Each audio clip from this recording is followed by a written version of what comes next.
Hi, this is Alyce-Kay Ruckelshaus of Threshold of Hineni, and I'm going to talk about the celebration of Purim today because we're wrapping up the book of Esther. And hopefully the sound is a lot better. I tested it out and everything. What had happened was I had gotten a new webcam and a new headset for my job, and the old one I didn't have to unplug in order to record videos, but apparently I have to unplug this one. So you were hearing me through the microphone of my new headset, which was like a couple feet away. So I think it's remarkable that you could even hear me. Anyway, so now you should be able to hear me a lot better. And we've been talking for the past few weeks about the book of Esther and not getting real deep into it, but just looking at one thing from each chapter as an example of how you might apply this book if you were using it in your devotions. And I've made kind of an artificial uh, differentiation between devotions and Bible study. I don't think that this is anything official. This is just how I look at it. And you certainly don't need to look at it this way, but just as a way of explanation as how I'm approaching these things is that for me, devotions is my intimate time with God. It's really about Him and me.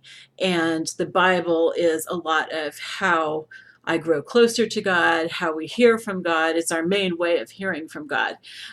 For me, Bible study is when I'm really spending time studying the Bible and getting more in depth, maybe looking up what words mean, looking into the history of different things and such.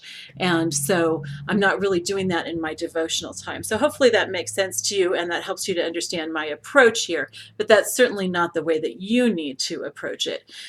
Anyway, so I thought that it would be interesting for us to talk about the celebration of Purim, which is a Jewish holiday based on the story of Esther.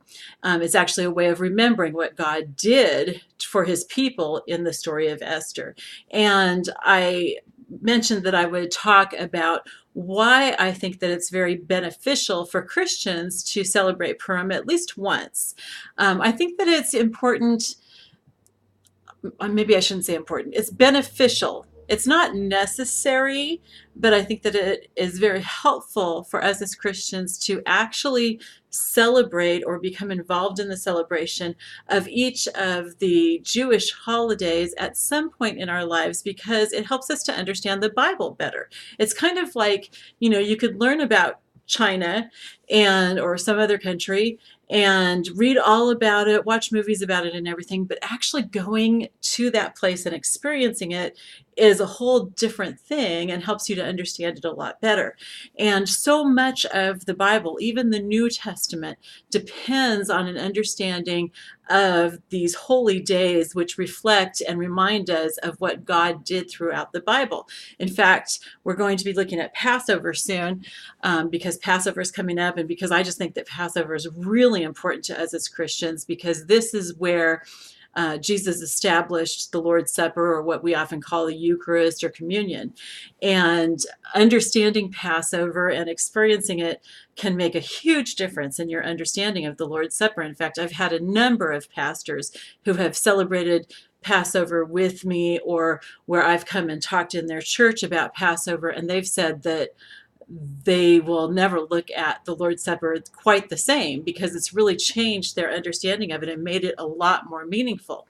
So, and Passover actually also informs us about a lot of other things, such as Jesus' death and his resurrection, and how that applies to us as Christians. And so, by not celebrating those things, we miss out on a great deal of the understanding. Now, let me just make sure that I have this disclaimer in here that I'm not saying that we have to celebrate the Jewish festivals. We don't. In fact, the Bible's very clear. Paul, the Apostle Paul, is very clear that we as Christians do not have to abide by the Jewish law, but he doesn't say that we can't. And in fact, the church did celebrate many of the Jewish festivals for quite a long time, and that was just part and parcel of Christianity, because Christianity has its roots in Judaism. So anyway, we'll talk about that a little bit more when we come to talking about Passover. My plan right now is to talk about Purim today, possibly also on Thursday, but probably will get it wrapped up today. There's not a whole lot to talk about. And then I would like to go into just a few videos about memorial stones, because that's the perfect segue from Esther into Passover. And then I'll talk about Passover for a few videos. And then I'm actually kind of thinking about something else, which I'll talk about at the end of this video, because I want to show you something before I talk about what my plan is for the summer. So anyway, so Purim. So Esther took place about 2,500 years ago. So the Jews have been celebrating Purim for about 2,500 years. And this is a really important festival for several reasons. For one, it's, I mean, it is serious. I don't want to say that it's not serious, but the tone of Purim is much more of a festival, carnival type of feeling. It's more one of abandon and celebration. I mean, just imagine if your people were supposed to be completely annihilated, and then suddenly the tables were turned and you got to annihilate your enemies. So you can just kind of imagine the sense of relief and celebration from that. And so Purim can actually be a little raucous. One of the traditions, and some might even say almost a commandment for Purim, and I'm not advocating that you do this, but it's just kind of funny, is that you get drunk to the point that you don't know the difference between cursed be Haman and blessed be Mordecai when you hear it. So, and most rabbis and Jewish writers nowadays will say, you know, be careful if you're an alcoholic, don't drink if it's bad for your health or anything. And we're not advocating that you drink so much that it becomes dangerous or anything, but it is part of the celebration. And again, I'm not advocating that. You don't need to do that in order to celebrate Purim, but it's just to give you an example of how relaxed and how different this celebration is from the other Jewish celebrations, which are a lot more religious, I guess I would say. This is a religious celebration. It's definitely celebrating something that God did. But there's just this sense of relief and of really letting down your guard and feeling safe. And one of the other commandments that is often relaxed on this particular day is the command against dressing like the opposite sex. And we're not talking about like transvestites or anything like that, but we're just saying there's a strong Jewish commandment that they don't dress like, you know, like a woman doesn't dress like a man doesn't dress like a woman. And so a lot of Jews, like women, won't wear pants and stuff. And that's true for a lot of very conservative Christians as well, because of that command in the Old Testament. And that is relaxed for this day because you can wear costumes, and sometimes in the plays, men will play some of the women's parts and everything. And so there's just this whole sense of God blessing a day of relaxing and just abandoned celebration. And it's pretty amazing, really, when you think about it. And it's also interesting, you know, when I was just kind of reading a little bit about it this morning, because I wanted to make sure, because it's been a long time since I've celebrated Purim, and I wanted to make sure that I had my ducks in a row before getting on here and talking about it. But it actually had never struck me before, but this comes at about the time of Mardi Gras. Couldn't think of the word, of the whole celebration before Lent. And so so it's kind of interesting, and I sort of wonder how much those two things have played off of each other. Lent is definitely a Christian observance, and Mardi Gras or Fat Tuesday is part of that whole thing, definitely Christian. But I wonder how much those two traditions have kind of informed each other. So one of the things with Purim is that you have a play of the story of Esther. And one of the fun things about that is that whenever Haman talks or whenever anybody says Haman's name, everybody in the audience is supposed to make lots of noise, boo, hiss, rattles, and all kinds of things. In some places in medieval times, they would actually even throw like rotten vegetables and stuff at the Haman character. And they often had officials, people who were in authority, playing some of those roles, which again just kind of shows how people just let down their hair for Purim. So anyway, but the whole reason why you made all that noise whenever Haman talked or whenever his name was mentioned was because you wanted to blot his name out. He's part of the story. He's a really important part of the story, but we don't want to hear his name anymore. His name is blotted out. And again, that just kind of shows what happens to the enemies of God, the enemies of God's people, when people rise up against the Jews, especially. So anyway, so it's celebrated with wild abandon.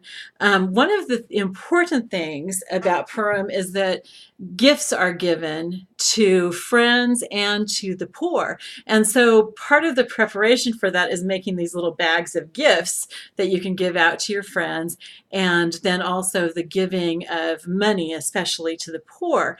And one of the things that I learned today that I didn't realize, I knew that for Purim, at a lot of the parties, you wear masks and stuff, and I meant to bring a mask to wear, but I forgot, sorry.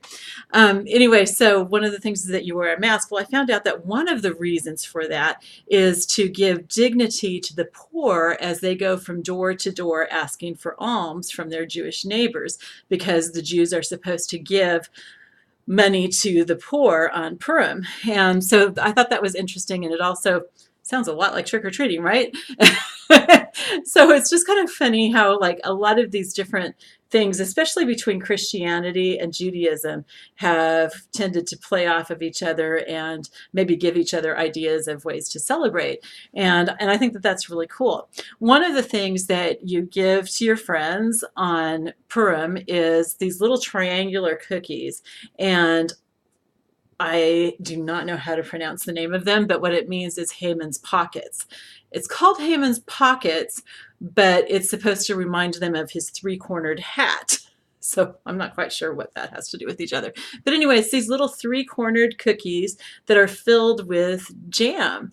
And I'll attach a link to a recipe for that here. I'll also attach a couple of really great Jewish websites and the pages where they talk about Purim, in case you want to read more about it yourself, because obviously I'm not going to be sharing everything about it here.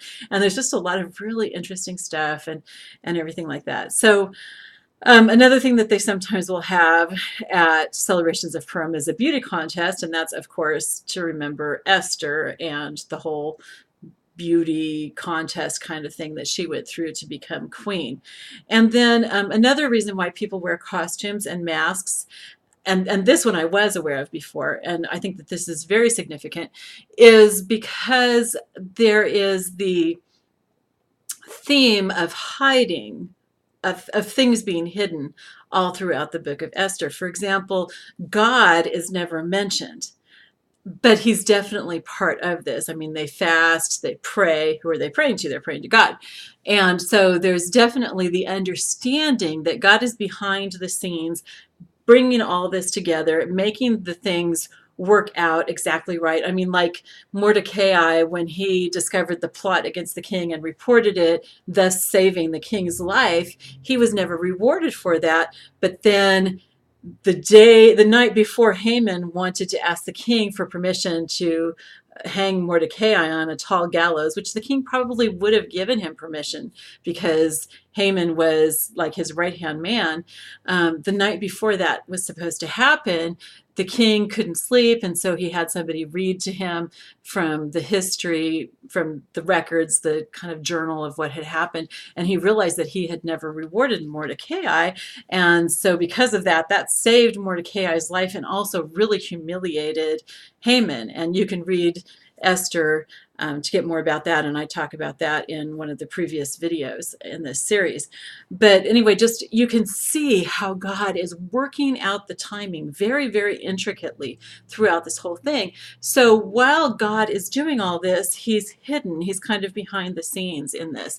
And then the other thing that was hidden throughout the book of Esther is that she was a Jew. We knew that as readers, but the king didn't know that. Haman didn't know that. And so it was shocking to him when Esther revealed that she was a Jewess and that Haman had in fact issued this edict to kill her people. And so again, God was working that out by having shown Mordecai that Esther needed to not reveal that she was a Jew. And because of that, she was able to be in this position to save her people. And so we have this theme of hiding, and then so that's why the costumes. And so anyway, so that's just a really fun celebration. So this is a great thing to do with, especially with children and grandchildren. And it's a good way to be able to share the book of Esther with them and to be able to share with them about how God protects his people and about how God works these things out. And the timing is just perfect. He knows. And if you don't think that you're getting your just desserts, like Mordecai may have felt a little disappointed that the king didn't recognize that he had saved the king's life when that first happened. But be encouraged, because you will be repaid at some point. And again, I talk about that in another video, so I'm not going to get into that. So anyway, I promised you that I would tell you about an idea that I have that I think I'm going to do during the summer, and I kind of want to hear from you guys and see what you think of this. So let me know either privately or in the messages in the comments below if you think that this would be a great idea. But to do that, I want to uncover something, because we just talked about how things were hidden in the book of Esther.